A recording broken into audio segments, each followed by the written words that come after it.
Hello and welcome to Conversations from the Shire. I'm Andrew Ramponi. Today I'm speaking with Connie Weir, who is a hypnotherapist and psychotherapist. Connie completed an honours degree in psychology in 1992 and went on to take postgraduate diplomas in clinical hypnotherapy and counselling for eating disorders. And she's also done further studies into weight control, stress management and sports performance. Connie says that hypnosis is a perfectly natural state of mind that we experience every day of our lives.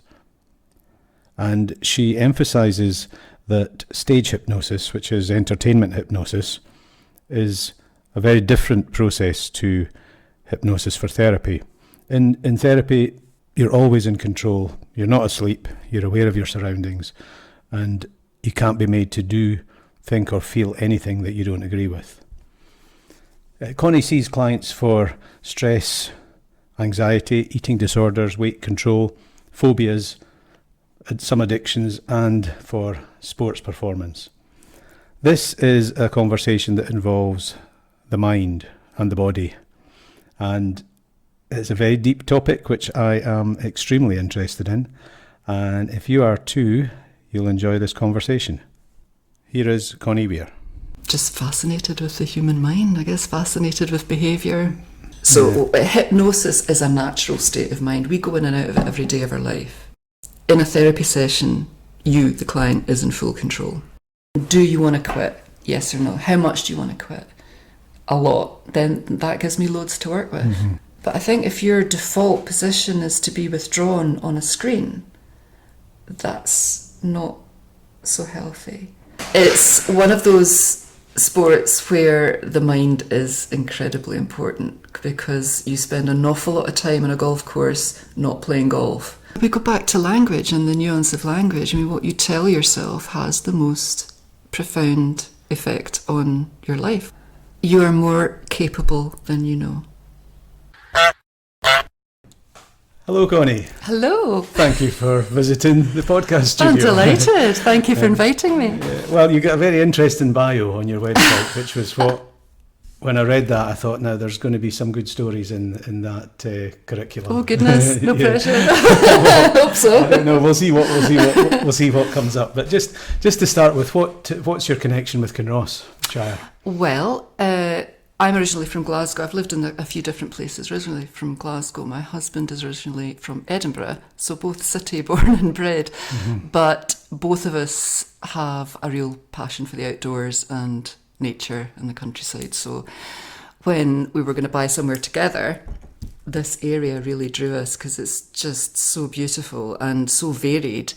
And the property also drew us because it's a nice old cottage, and my husband, bless him, found it and said, "This has got you written all over it." Uh-huh. So, and he was right. So we had a look around the area. Just loved the variety of the landscape. You know, you've got hills, you've got forests, you've got lochs, you've got woodland, you've got a nature reserve, all in the doorstep. Uh-huh. So it was a no-brainer, really. And this year we've been here 20 years. Just like that. Just like that.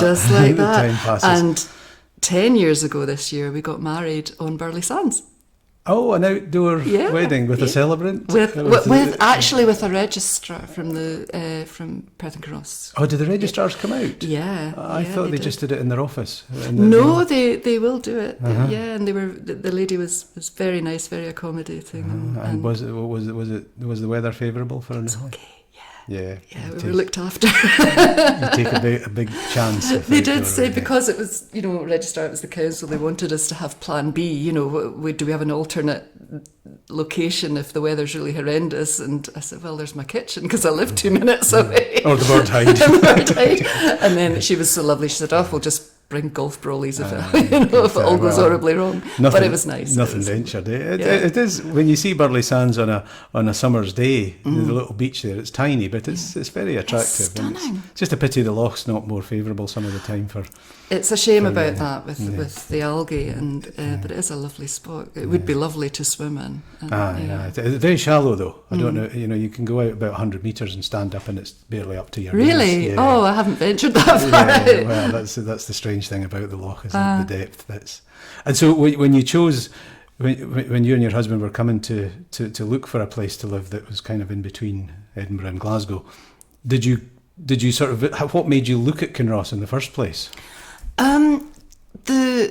The outlying countryside. It was like you've got the best of everything in the area. You've got little villages with amazing shops and amenities, and I always think there's so much going on here for a relatively small place. Yeah. You know, there are clubs and interests, and you know, you can do pretty much what you want. There'll be a group or an organisation. So it was the best of all worlds. You know, you had a village life, you had turn left and you're in the middle of the countryside, turn right, you've got shops, and then you've got the motorway, obviously handy as well. As well connected. Absolutely. So it's quite unique, I think, in that respect. I think so, and it was a bit like one of the reasons I thought of doing this was the newsletter. I mean, that's an extraordinary publication. It is. I remember the Nan Walker that started it when I was younger here, and my mum knew her, and that publication that comes out, I don't know how many thousand, but it's obviously I think what it is there's an actual proper community sense. There's people live and work here. Smaller places, most smaller places don't really have that. They're more like suburbs in a lot of cases. Good point. Yeah. And I think that's what makes it. And the shopping areas sort of changed a bit, but I mean, it's I don't really have any objection to all the extra houses, but that's another conversation. I'll get somebody else. No, there's a lot of controversy about it, but it's a thriving community, and I think the word is community. I agree with you that there is a real sort of cohesion in the area with people, and as I say, there's pretty much a club for every interest you've got, and a lot of volunteering as well, a lot of organisations that support each other, and that's lovely to see. And like, you know, Milnathort and Bloom and Kinross and Bloom, people who volunteer to make the place look beautiful. Yeah, you know. Yeah, I think it's quite special in that way. But often people feel that about the place they live, or they probably wouldn't live there. But I think it is. But then, as an incomer, you know, that's right. I see that and I appreciate that. You know, yeah, I'm kind of an incomer too. Yeah. So we're happy with living in Kinross. Yeah, I think we don't need to promote that to anyone that might listen to this. So you started with a psychology degree. Yeah. And why did you choose that as a? Always had an interest. Did a little bit of studying in it, and then did my degree. My father was a psychologist as well, but I don't think that's maybe partly to do with it, but not entirely to do with it. His interest was very different to mine, but always had an interest in it, and I've come full circle, of course, because I started with the degree and then did a few other things, and then I've come back to that area. Just fascinated with the human mind, I guess, fascinated with behaviour. Yeah, I share that with you. But your dad didn't read you interpretation of dreams or anything like that as a child? Bedtime reading. That would have been interesting. Yeah. I think I probably bought that book after he died. Actually, no, I don't think that was ever on his agenda. Yeah. No, he never ever pushed it. In fact, I went to uni after he died, so he never knew that I'd followed that career.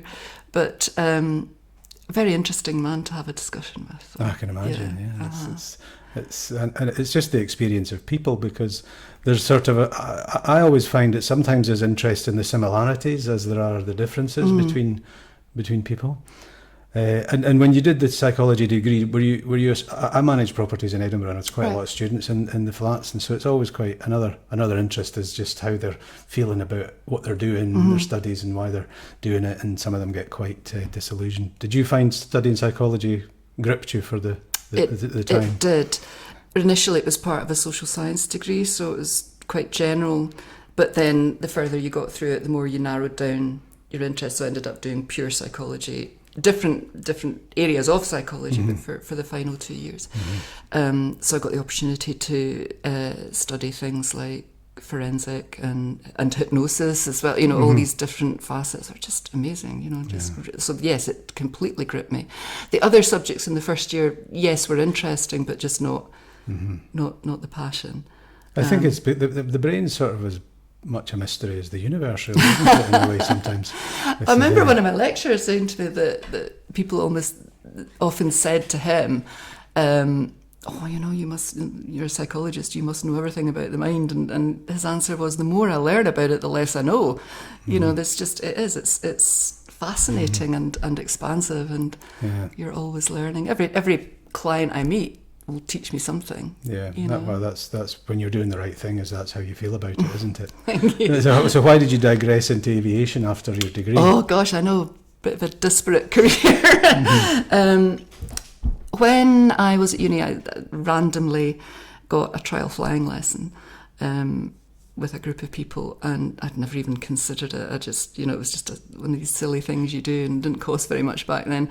So we all traipsed through to Edinburgh and took a trial flying lesson, and I just got hooked. I just loved it. But at the same time, summer was coming up, and I was looking for a job in the summer months, and coincidentally got a job at the flying training school, just as an admin through the summer, and then carried that job on through the rest of the uni year. So I worked there at the weekends. Various things changed in the flying training school, and it got bought over by a chap who then did air charter. Where was this? Edinburgh. Whereabout in Edinburgh? It was the old Turnhouse side of Edinburgh Airport. So it was Edinburgh Air Centre. I haven't heard of There that. were 3 flying clubs in Edinburgh at the time, and this was one of them. But the chap that bought it, John, he expanded it into doing commercial training. So we were training commercial pilots, and also doing commercial charter, so freight and passenger charter all over Europe, and that took the whole business to another kind of level. When I finished uni, like many other people at the time, with a pure psychology degree, the jobs weren't exactly knocking on the door. No. So I thought, I'll give myself a little while to get a job in psychology, but fortunately then stepped into a full-time job at the flying school. So at least I had a job to get a job from. But then I just carried on there for 10 years, loved it, managed to do my own flying training as part of the job, which was quite a treat, really, because that's certainly not a affordable thing for many people. It was a real privilege. So that was exciting, and I ended up just loving it there, loving the people there. Ended up managing the place, and then it was sold in 2000. And at that point, I thought, no, it's time for a change. I didn't really want to stay on at that point with new ownership. So I was always interested in hypnotherapy. I'd done a little bit of hypnosis at uni and was fascinated by that, and found a course that I started when the company was sold. So I got back into right back into studying and training. So for the 10 years that you were in the management of this flight centre, what was psychology doing then? It was kind of dormant at that point, although I was always fascinated by people who were nervous of flying, because sometimes, from time to time, in the training side, we would get people in who'd specifically got a flying lesson because they were afraid of flying. Because they were going to go take a flight somewhere for a holiday. Or they just felt it was something they had to overcome, and so they thought control was an aspect of it. So if I've got control, or I understand what controlling the aircraft is like, then that'll help sort of diffuse the fear. I would say people with full-on phobias would not do that, but people with kind of, really just wanted to take a bit more control of their anxiety, it worked, with a sensitive instructor, that was a really positive thing to do. So I was always interested in them and talking to them about things. On the charter side, quite often you'd get people who were not too comfortable with flying just because they had to get from A to B, and they're in a relatively light aircraft compared to commercial aircraft, and so that was quite a step for people. You didn't have that resistance to or fear in flying and anxiety about it? No, I loved it. I loved it. It is exhilarating. It is, yeah. I was speaking to Alistair Stewart, I don't know if on the podcast a few weeks ago, yes, behind the aerospace, and it was the gliding school that brought him and his wife over from Bearsden to Scotland. And he to live here outside Milnathort now. and he has very deep interest in flying. That was his main thing. And I think I've never, as a child, I did briefly think about flying, and it was a lot more glamorous when I was a child than it's kind of routine now. There's so many pilots and so many flights, which there weren't in the 1960s, 70s. Be kind to yourself. Yeah, and it was just, I just remember looking it up. It was in Scone in Perth. There was a training place for flying, and it was at the time I can't remember, a few £1,000s, but that was just an extraordinary amount of money. And I thought, no, well, that's just not affordable. No.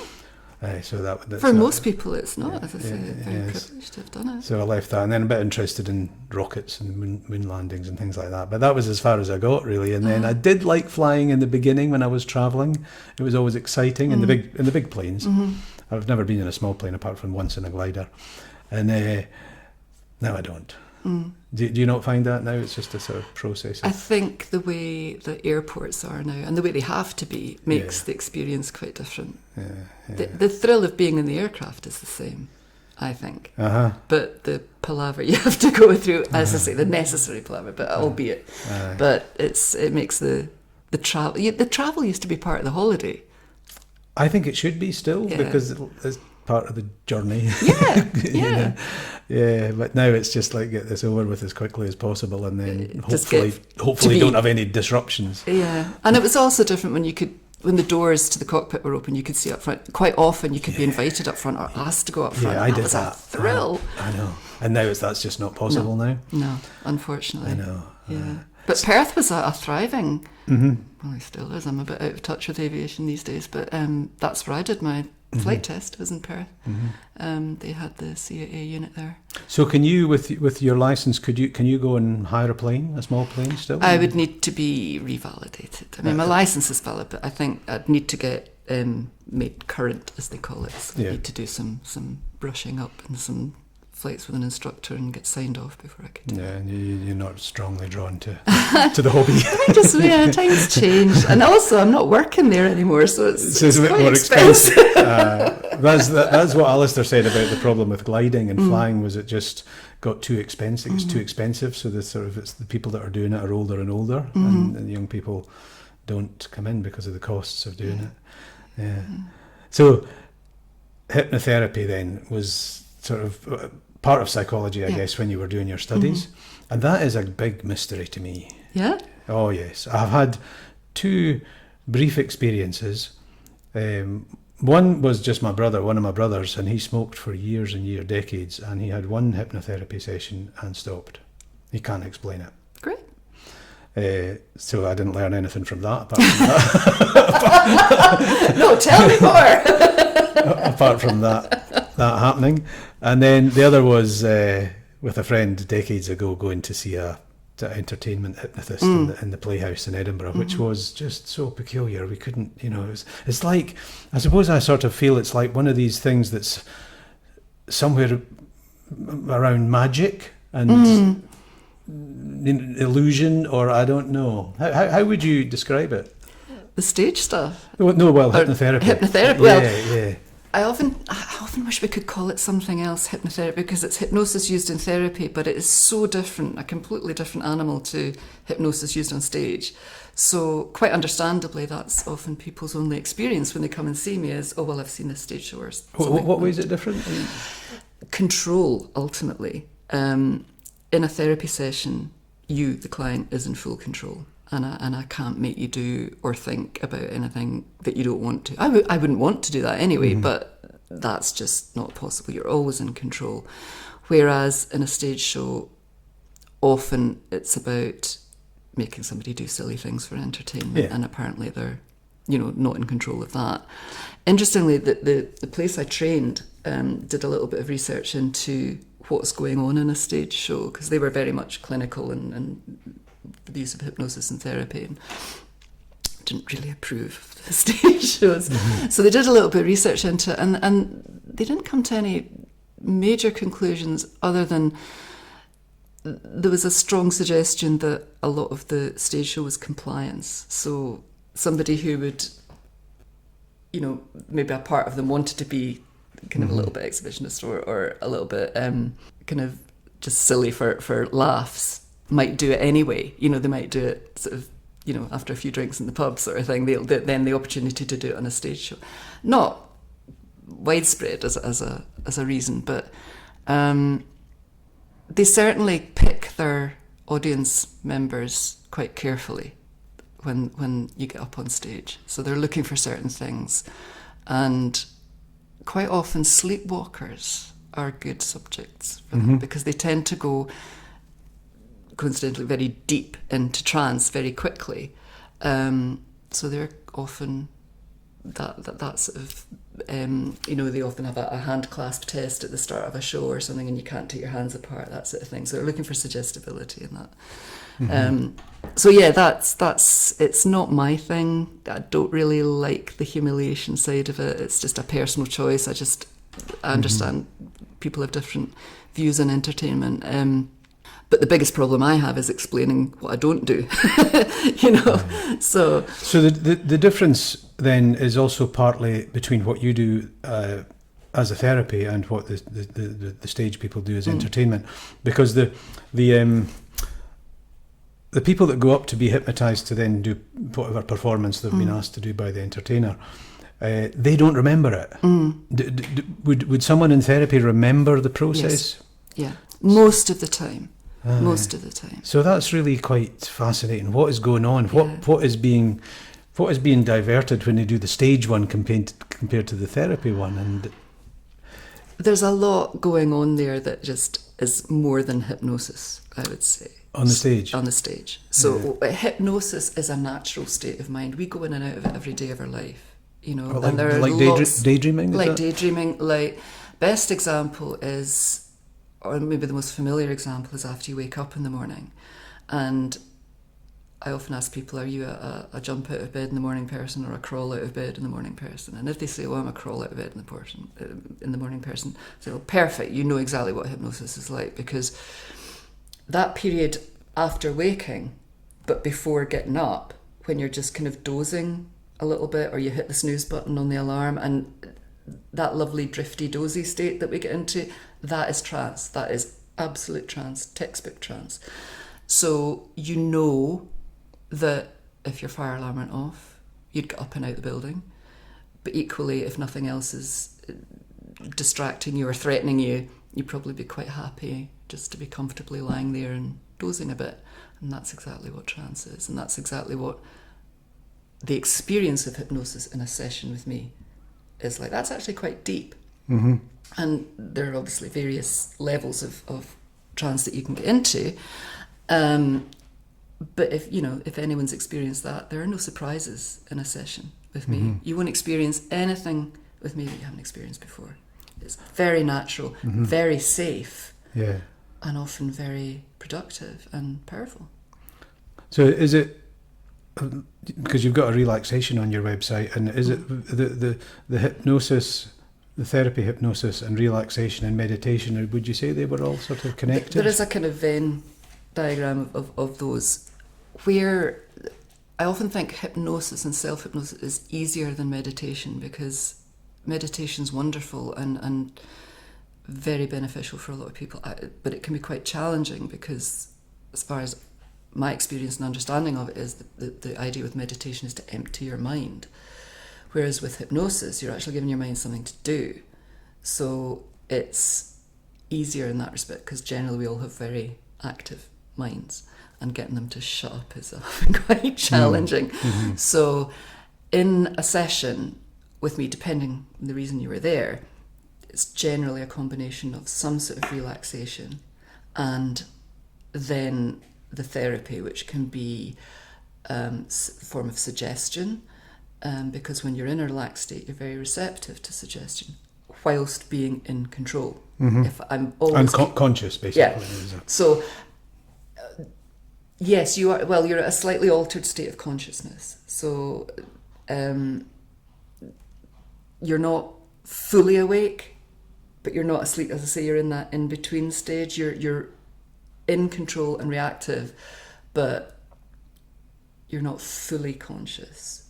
So when you have the experience that probably most people have had, which when they're going to sleep and they fall asleep, and then occasionally for some reason you suddenly start and waking up again, and it's like you're not going to that place when you're in the hypnosis as deeply as that. You can. That's sort of like almost REM sleep that you're talking about, dream sleep. I'm not sure. It's just there's this awareness of you've suddenly woken up again. There are stages of sleep that you go through in a cycle through the night. So depending at what point you wake up in that cycle will depend on the amount of startle reaction you get. In trance, you are using more of the unconscious part of your brain rather than the conscious part of your brain. So the conscious part being the rational, logical bit that's having this conversation part, that ideally takes a bit of a back seat, and the unconscious part becomes more active.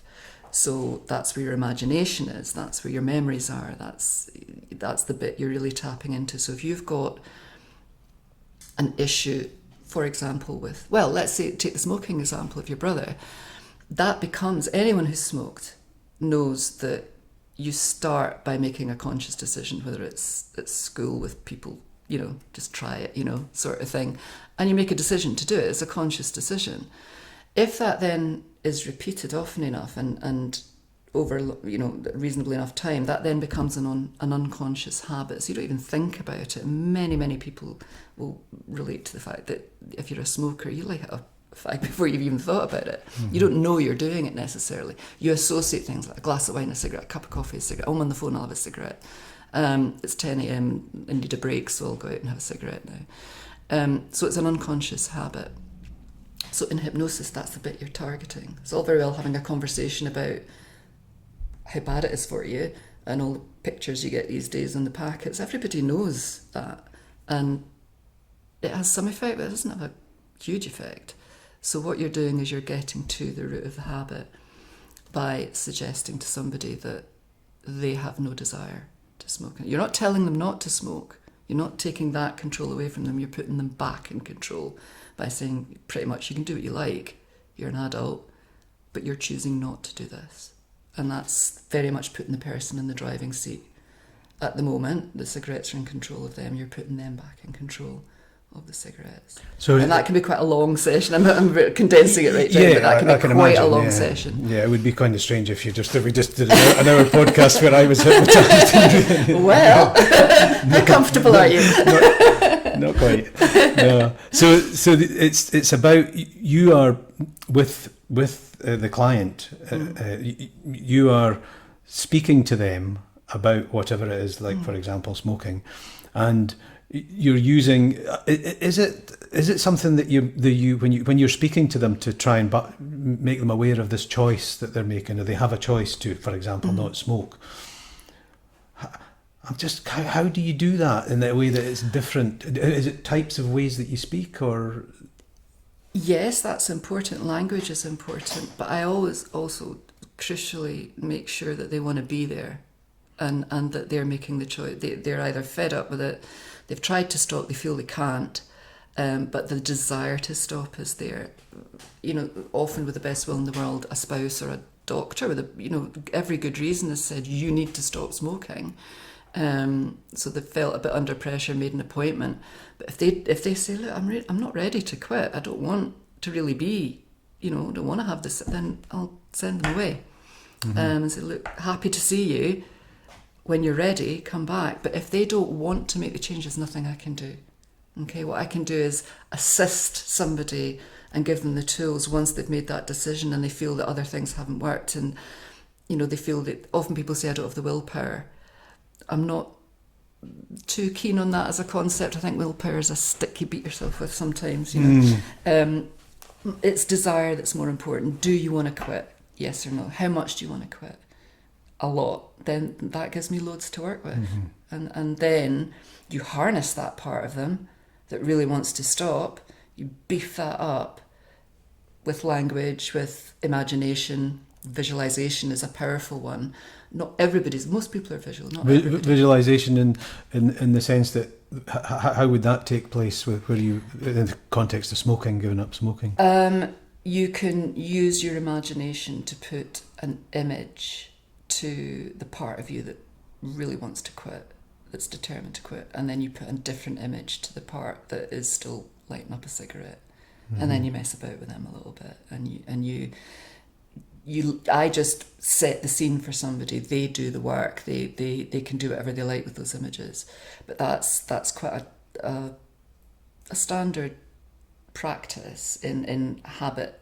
So it's like associations. So most people, for example, but in the past when you could smoke in pubs and people went to pubs more, somebody stopped trying to stop smoking. I know lots of people in that situation at the time.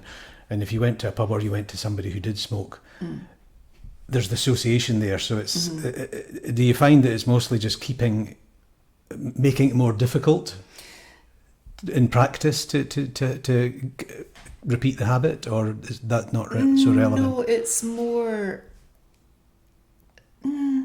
The pub thing helped a lot of people, because I think people, a lot of people just couldn't be bothered going outside in the pouring rain. So it certainly did help a lot of people stop. But what I do I make it more difficult? No, I don't think so.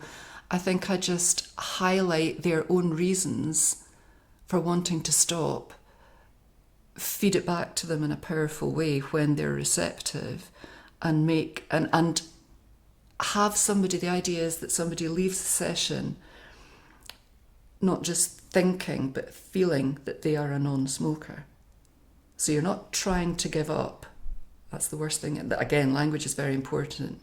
What you tell yourself. I'm not trying to give up. You're not giving up anything. That the implication unconsciously is that you're losing out. So I don't smoke is the very simple message that I give people, that I repeat to people. Is I don't smoke. Even I've stopped is more powerful than I'm trying to quit. If you're trying to do something, you haven't done it. So I don't smoke. And the idea is they walk out feeling that they are a non-smoker.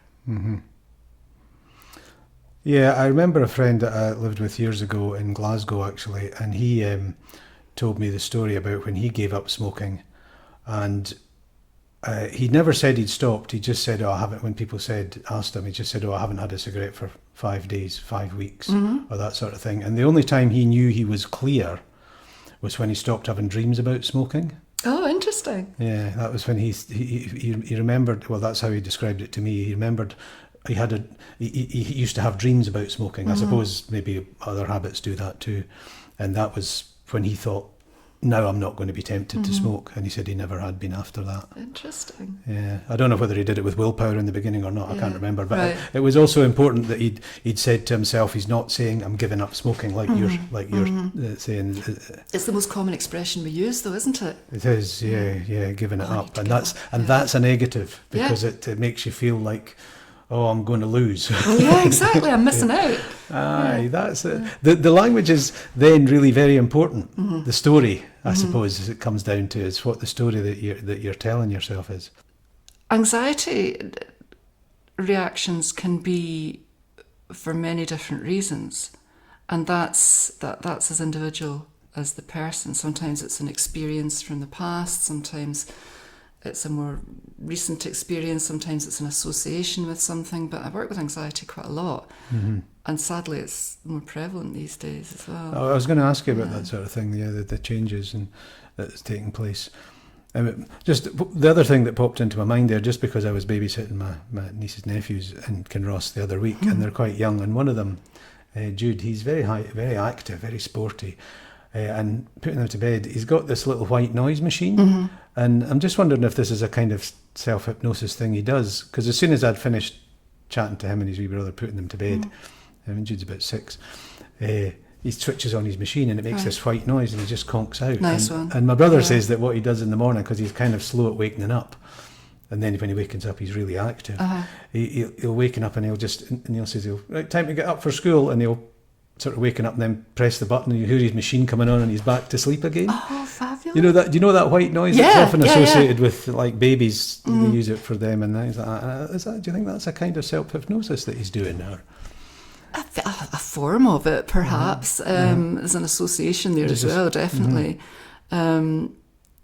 It's rhythm, noise, With babies, certainly, often people stick their kids in the car and just leave the engine running or go for a drive, because there's that kind of repetitive rhythm and noise. And white noise has been used for kids, certainly.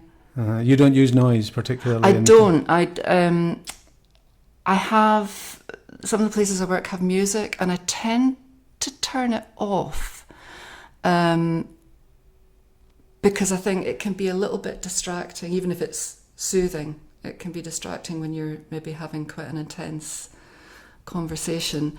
But I did, through lockdown, put a little relaxation together, which was purely visual and with music, rather than with me talking. With your photographs? I saw it. Very good. Thank you. I mean, some of the photographs were excellent. Oh, but thank you. what I really, and the music was just there in the background, and it was definitely important. What I noticed that struck me that I liked was the timing, because often when people are doing things like that, the timing that they're taking for one picture to another doesn't work. There's something about it. I don't know if these are all individual things. If it's too fast, it's sort of, it's not good. And obviously, if it's too long, then you think it's just a fixed thing. That's a tricky one. I thought you got that just exactly right, actually. Oh, thank you. In that one. Yeah. That is an individual. My friend provided the music for that, who was very kindly provided the music, which I thought was really lovely. It was very. They created the music. Yeah. Oh well, that's great. It was very good. Yeah. I think you could do more of these. I have to pay him next time. Thank you. I'll think about that. I think it was just through lockdown, people were struggling for all sorts of different reasons. So just having a wee escape, from everything that was going on, even if it was just 5 minutes, I think it was worthwhile, and I think lockdown maybe encouraged more people to do that, whereas in our day-to-day lives we just, I'm being lazy if I take 5 minutes out, Probably quite a lot of creative things came out of it, and I mean, it was unfortunate for some people and the way it worked for them, and others it was actually a bonus, it seems, and it certainly made changes. So in your kind of hypnotherapy career time, you've noticed changes like increasing anxiety, you said, and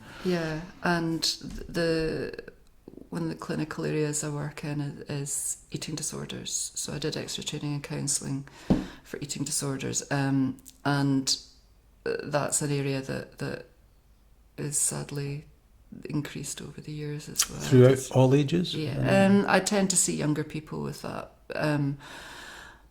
But with certain issues, they can be long-standing, and I see people maybe in their 30s who have been struggling for years with it. So when you're saying younger people, do you mean teenagers? Teenagers, yeah. Mostly girls, but some boys as well. It's nothing, the boys don't get anything like the publicity that the girls do, but it's certainly there. Why do you think that is? That it's mostly girls? Social media. Don't get me started on social media. Social media representations of women. I think certainly it's that influence is happening with boys more and more, but with girls it's really awful. And you would say it is a social media it's effect a big contributor, big effect on girls. There's influencers, and I think that there's certainly more and more awareness that a lot of these images are false, and probably just going to get worse with AI representations and things. None of it.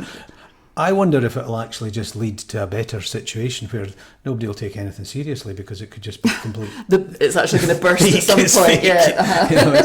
The virtual reality things is all virtual reality and it's just not real. So. I heard a thing on the radio the other day about virtual meetings where you'd actually be a kind of like Zoom. No, like they have the headsets, where you can be in a forest or whatever. You're actually going to have meetings like where you will be virtually with somebody else virtually. This is not my bag. I'm speaking well out with my lane here. So, you would both be in the same physical or appear to be in the same physical situation, speaking to each other across a table or whatever. So that falls right in line with you saying nobody's going to believe anything anymore. Well, probably, yeah. I have a difficulty with these kind of technologies when the Zoom thing came in at the lockdown, I didn't really like it. And it's the same with the idea of the podcast. I don't know how I'd be speaking to somebody on a screen, because I think it's commonly done that way. But probably that's just because I'm not really used to it, so I don't know. Do you? No, I agree. I think a lot of things are done virtually now. Zoom. I'd never heard of Zoom before lockdown. No, neither. And I have done a few counselling sessions virtually, but I would never use hypnosis virtually. That's a little bit dangerous. But the counselling, yes. But I still like to see someone. I still like to sit in front of somebody. I think there's a power in that connection that you just don't get over a screen. Do you think that the younger people with the habit of this all the time with the phone in front of their face are having the same experience with the physicality of being with other people, or is that do you think that's sort of shifting? It's certainly shifting.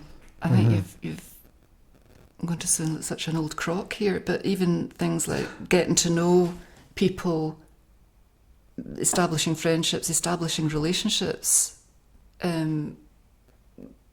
is completely changed. And often it's a virtual connection that you've got for a long time before you actually go out with somebody, or you know, and that just seems very strange to me. There's so much lost there. You can't read somebody properly in a text message. No. Text message or pure text exchanges can be so loaded and misinterpreted. You can't, there's no nuance, there's no inference, there's no, you can completely misunderstand or misread something in a text message, whereas if you're having a conversation, you've got so much more to go on. I think I'm not entirely a fan of that in a way of getting to know somebody. Do you think that's partly to do with where young people's anxiety comes from? Just with the detachment from reality. Yeah. Well, the sort of it's not. I mean, it's a different kind of reality if you're just on a phone. But then the physicality of a presence. I remember having a phase. I did a job working in a sheep farm, and it was quite remote. It was in the Lammermuir Hills, just for the lambing season. I'm looking after the cattle, and it was really. I kind of felt for quite a while that I quite liked the idea of not remoteness, completely cut off, but not so many people around. And I was there, and I saw very few people for a couple of months. Just a routine of looking after the cattle every day. And I can remember coming back to Edinburgh and coming down, mum picked me up and come down. And it was just, the buzz and excitement was incredible. I could just feel my adrenaline at all these people. And it was a positive feeling. But I'm wondering if this detachment from being physically in the presence of people, and certainly in a way that's where you're actually just speaking informally, casually, is somehow creating an anxiety, because when they're around someone, there's so much intensity with. It's like sensory overload, isn't it? I wonder if it is something like that. I think it certainly affects confidence. That could, because you're inexperienced in the richness of those exchanges when they're person to person. There's a kind of comfort and safety in being remote, and if your confidence is a bit shaky anyway, then it's much easier to do things on a screen.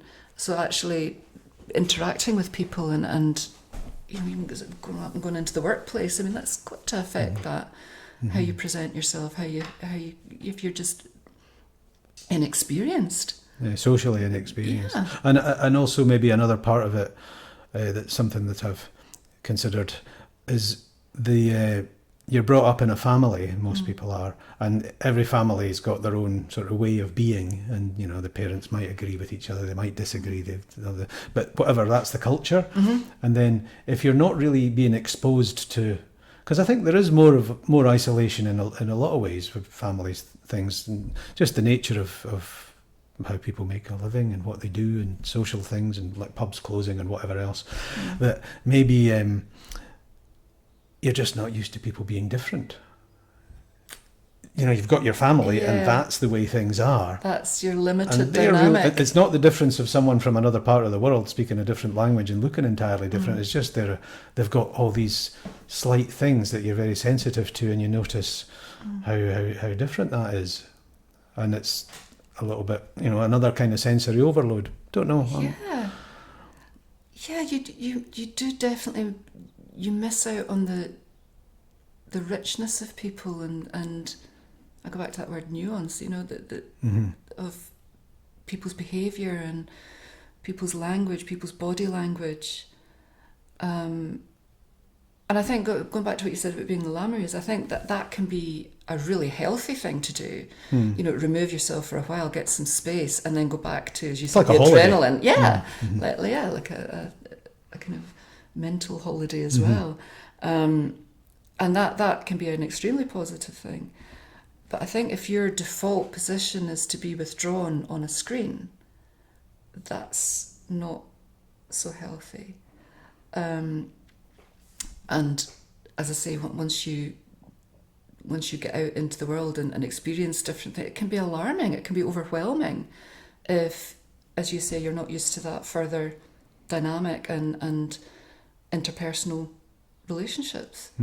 That can be extremely overwhelming. It's two-dimensional life that you've got. I mean, how many times have we sat in restaurants and seen couples or friends just glued to the screens, not conversing?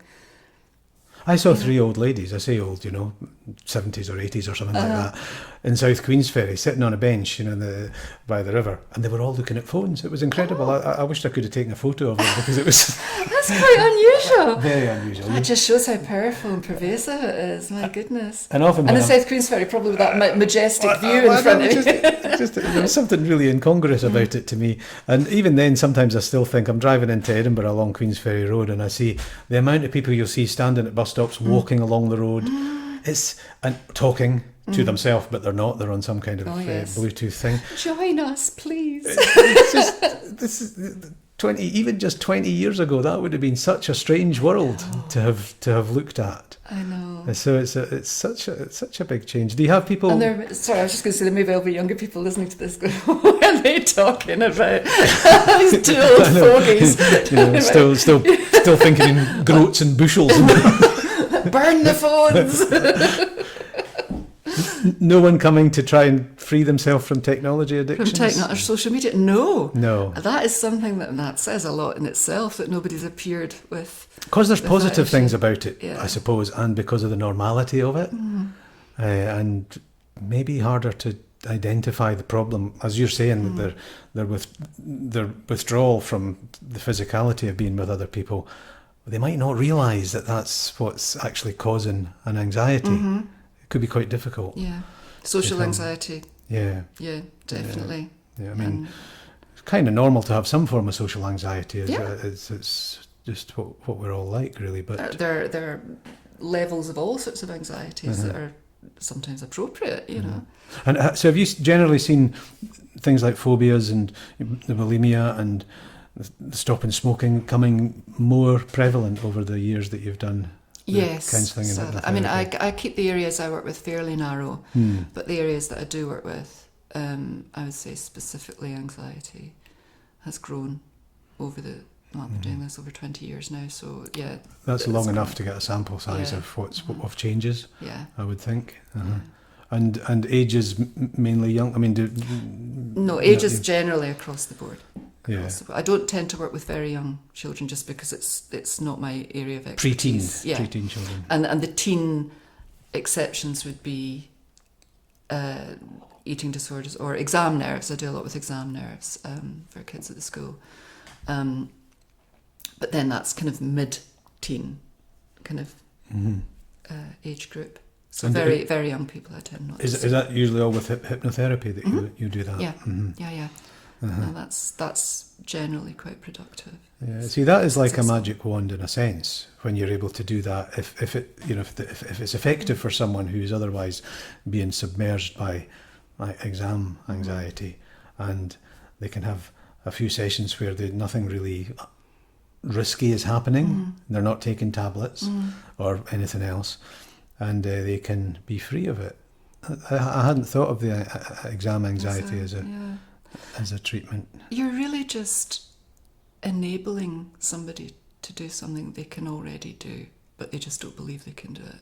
So I would say it's not the magic wand in that respect. Mm-hmm. It's just bringing out the part of somebody that they need at that point in time. They've got it. They just don't, as I say, they don't know they've got it. They don't recognise how much they've got it. Arming somebody, building them up with that belief that they can do it, and disempowering the whole kind of atmosphere of sitting an exam, you know. There's a lot to it, but it's an interesting area to work with. Very interesting. And it starts, and it's very similar to have a teenager sitting exams with a certain anxiety issue, right through to, you know, CEOs who can't stand in front of people and make a speech, or a presentation. You know, we all it's common to have a level of that kind of what you would call performance anxiety, kind of as a blanket term. Yeah, that can happen right through life. I often say that the strongest thing you can do with an exam, with a speech, whatever it is turn up. Once you've done enough to turn up, thereafter it matters less whether you make a wonderful speech or a not so good speech. Just turn up. Yeah. That way you've succeeded. Then keep turning up. And the more you turn up, the better it'll get, the more confident you'll get. Yeah, that is a nice way to think about it. I think the Americans have this, or probably Americans, but it's just the first thing, what you have to do is show up. Keep showing up. Mm-hmm. And that is probably a really important lesson. Mm-hmm.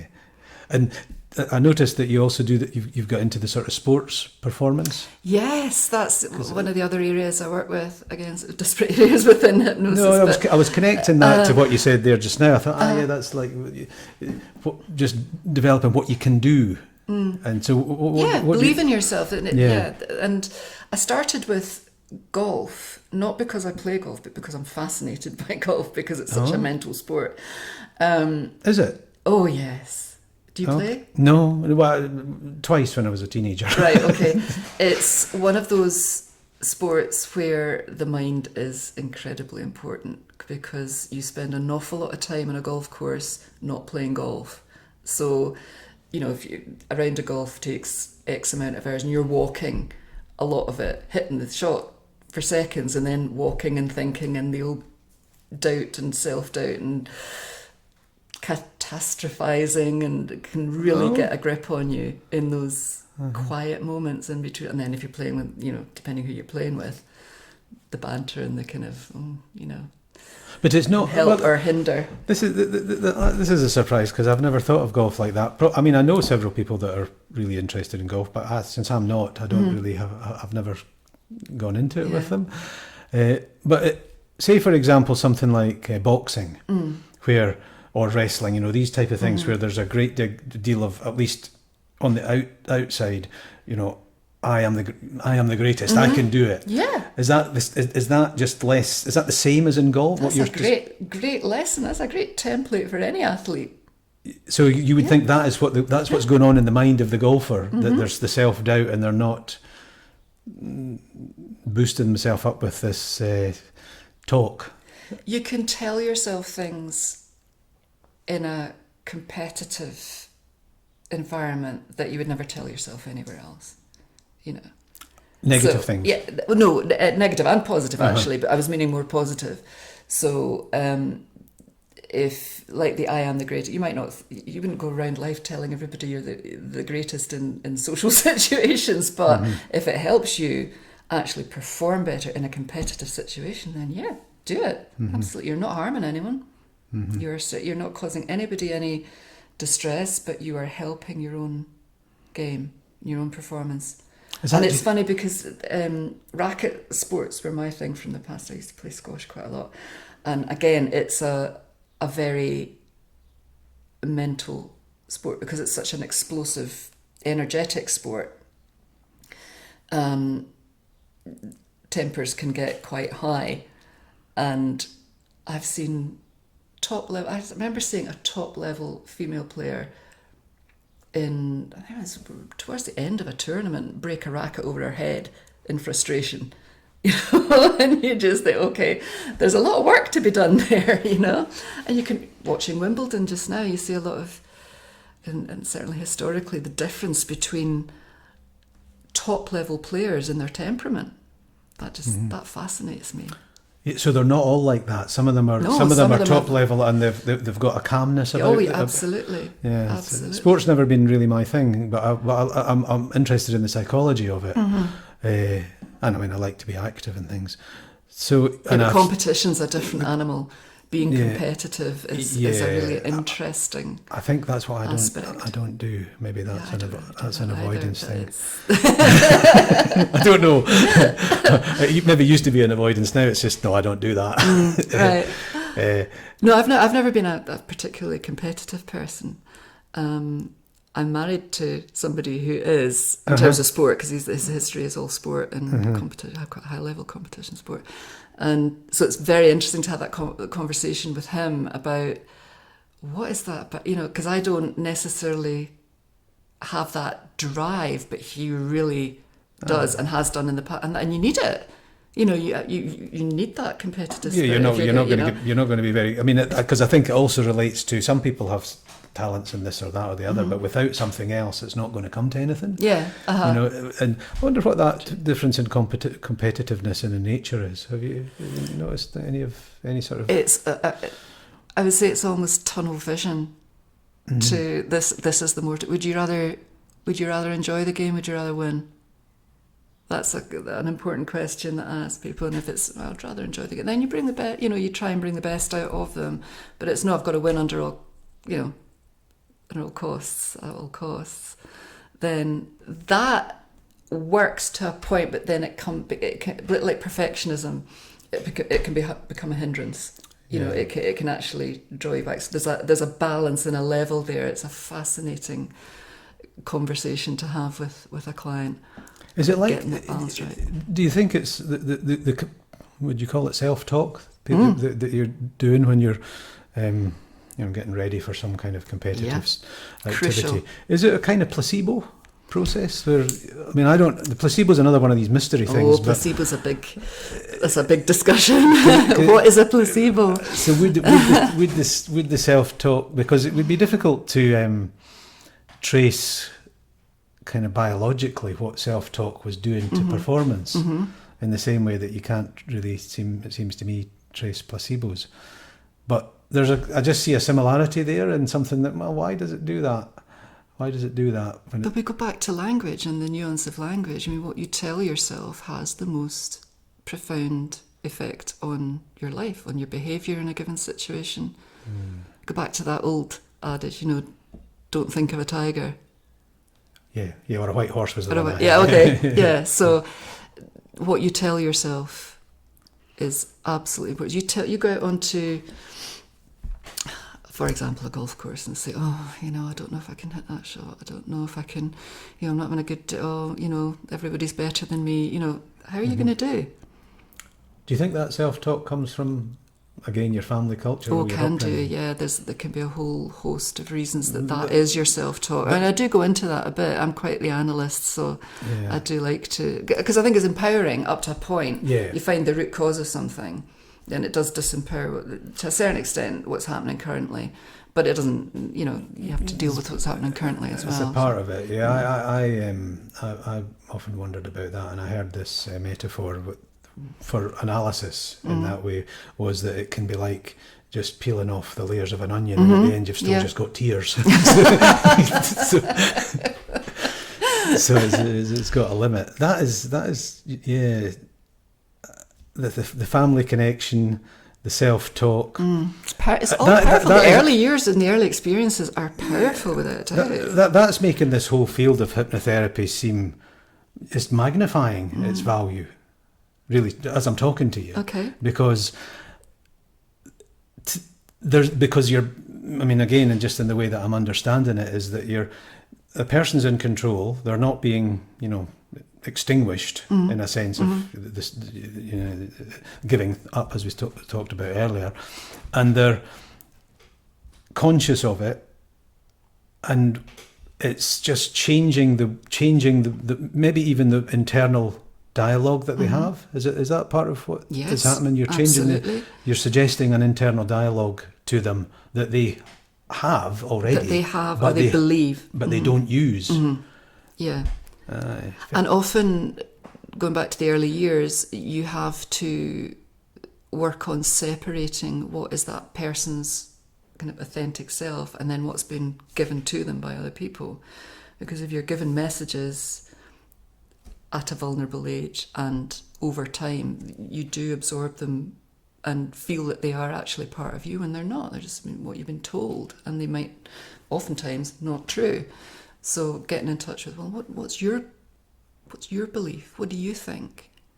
Rather than what you've been told to believe, and then separating that out and empowering the person themselves. That can go a long way to modifying self-talk, especially negative self-talk. Could the once again, it's one of these things that happens sometimes. Somebody says something and then some sort of almost random thing comes in. That programme, The Apprentice, have you ever seen it? I haven't really, not when I watched, I'm afraid. You never watched it? Well, I've watched several. I don't watch it anymore because it's tiresome. But, but one of the things about it is the almost all the candidates in this process of becoming a business partner have an extraordinary "I am the greatest" persona that they exhibit anyway. And I wonder if that's all completely, it's not even, that it's actually the opposite of being incredibly anxious and not saying, they're doing that in a way, and it seems like confidence could be a dangerous sort of veneer if you're not integrating it a bit deeper. Yeah, to what end are they doing that? Well, that's yeah. I suppose as you just said, tiresome. That's probably what the people around them are quite possibly thinking. So, and that maybe then connects with because we can all say all kinds of things, but it's connecting with you needing from clients to say why do they want to stop smoking? Do they want to stop eating all these things or whatever it is? And that's really the very first stage, because if they're telling themselves a different story all the time, that they do want to keep doing it because they do keep doing it, then it's a hopeless task. And the fact they've come to see me at all is a positive thing. So they're wanting to change something, and they've taken the time out. And I always respect people who come to see me. I'm a complete stranger usually for a session, and they're willing to be vulnerable and honest. And so that in itself displays a huge amount of motivation on their part to change whatever it is they want to change. It's one of the pillars of what's it called? I remember meeting somebody who had been to the alcoholic addiction one. What's that called again? It's a famous sort of organisation that helps people quit alcohol. AA. Oh, okay, Alcoholics Anonymous. Yeah. And he had, the one thing that struck me about him was that he'd said, he did this funny thing, the 2 ears, one mouth ratio for a reason.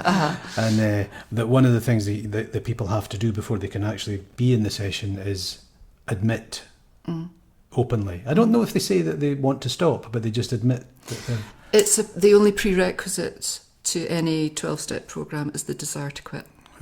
So you're in AA because you have the desire to stop drinking, and the rest comes after. The 12 steps come after. You don't that. do alcohol as a...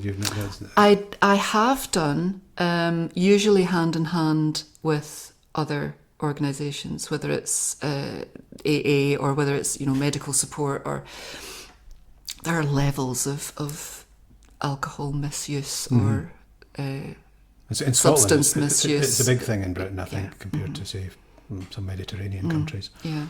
For reasons. Lots of reasons. I mean, it's often more normalised in like Italy and France. As children, you'll have wine with meals and stuff. And with eating disorders, do you think that's another thing that's focused more on some countries than another, or do you know anything about the differences between France or Germany and Britain? I don't know much about the sort of cross-cultural statistics. America certainly, first has an issue with it. I don't know about Europe so much, actually. I That's suppose interesting. I just wondered, because sometimes it's like, what's the cultural effect that's, or maybe these things aren't particularly relevant because it's an individual presenting themselves, whatever their background is, and it can, in a sense, be dealt with the same way. A surgeon's trying to fix a broken arm. It doesn't really matter what the arm's like, whose arm it is. It's just a bone. And that's it. And do you think hypnotherapy is as kind of, what's the right word? Ubiquitous in that way, or as generic as that? No. More to the individual. Very much more to the individual. I mean, there are themes across issues, and there are things in common across issues, but you are very much dealing with the individual because they're an individual and they bring their own package to you. And even though, you know, when you train in hypnotherapy, you use certain templates and scripts for certain things, but they're always tailored towards that particular person. So yes, you know, I would say that, you know, like smoking is generally one session, phobias are generally 3 sessions, and there's a structure to what you do, but it's always tailored to, you know, I take a lot of notes because speak to someone about their biography, their life and things like that first. Absolutely. Yeah. Even with this, you know, I'm saying even with a smoking session, smoking is so common, and stopping smoking is you know, common as well, but you're still using that individual's story to make it count for them, you know, and that's why that session can be up to 2 hours. So what would you do with the power to make societal changes? Given that you're immersed in all your work in the problems that are probably caused by society, I mean, or people, I don't know really whether it's got to be quite a lot of society. That's an enormous question. Well. I'm looking for an answer here. Okay, back to my old counter-thumping social media. As far as the area of eating disorders, body image, confidence, I would target that area enormously, have many more restrictions on it. And just if we go into anxieties and depressions, and then you're looking at family dynamics, you're looking at, I mean, how on earth you exert any power to change that. Obviously there are issues, sociological issues and poverty issues and addiction issues and things that negatively affect the family environment.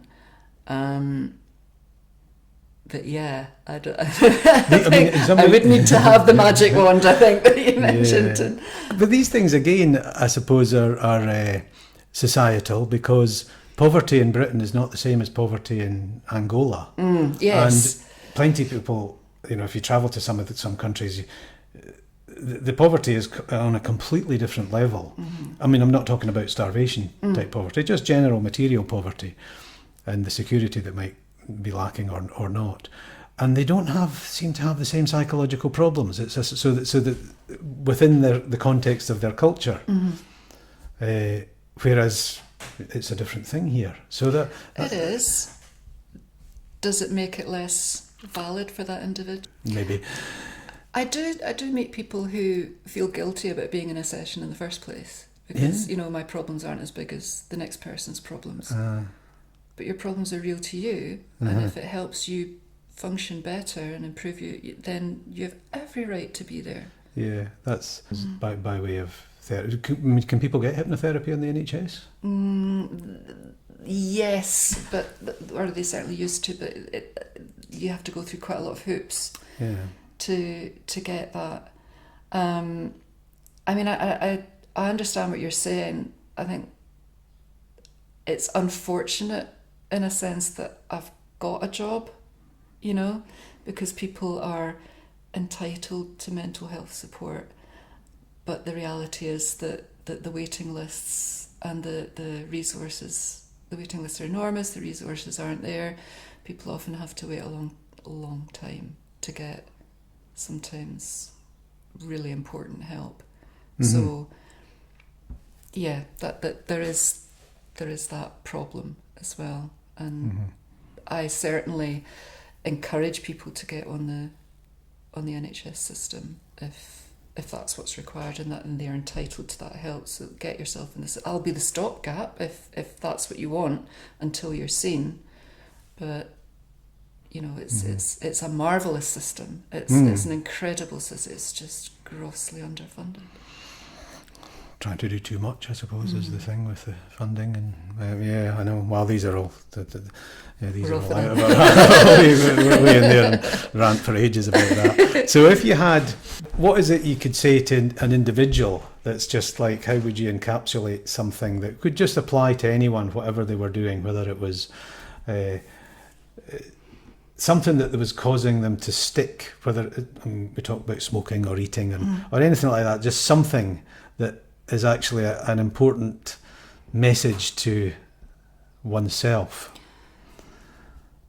You are more capable than you know. You have resources that you perhaps haven't tapped into yet, but they're there. And even if you've been told that, or taught that you can't believe in yourself, that you're not good enough, you are. And you maybe just need a little bit of help to understand that and see it.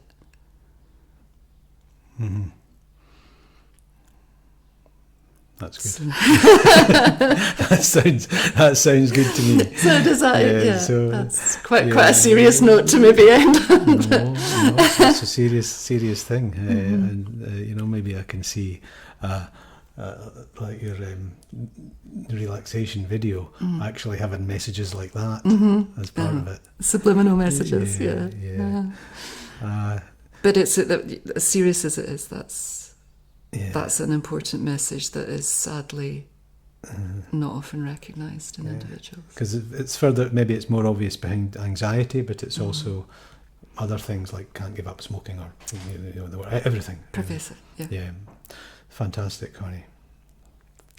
Anything else you'd like to say at the moment? Thank you very much for the chat. I've really enjoyed it. Me too. Thank you. I felt several times that we were going into not really rabbit holes, but this could go for a long time, and it's going to be too. Yes, welcome to our TED Talk. Well, yeah. No, that's great. Thanks a lot, Connie. Yeah, thank you.